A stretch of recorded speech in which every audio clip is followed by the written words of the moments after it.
ভাবছো এত কি রান্না হচ্ছে, আর ছেলেরা মিলে এত রান্না মানে বুঝতেই পারছো। ফাইনালি একটা বন্ধুর বার্থডে ছিল, তো বার্থডে পরের দিনে আমরা সেই পিকনিকটা করছিলাম।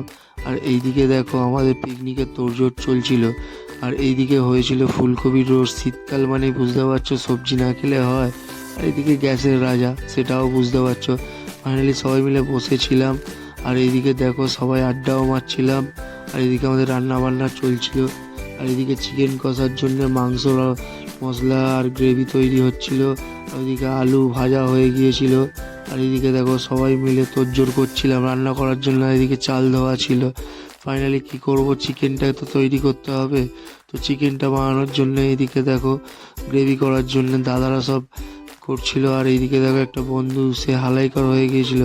আর এদিকে দেখো ফুলকপি রোস্টার কালার দেখো। আর এদিকে চিকেন ম্যারিনেট করা ছিল।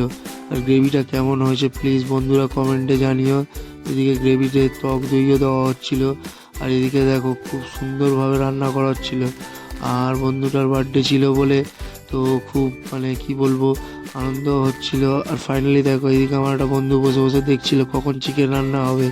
এদিকে দেখো চিকেনগুলো কড়াই দেওয়া হচ্ছিল, কারণ বন্ধুদের পিকনিক মানে তো বুঝতে পারছো। আর এইদিকে দেখো সেদিনকে আমাদের একটা মিস্টেক হয়ে গেছে, আগুনটা একটু কম ছিল। আর এদিকে চিকেনটা দেওয়া হচ্ছিল।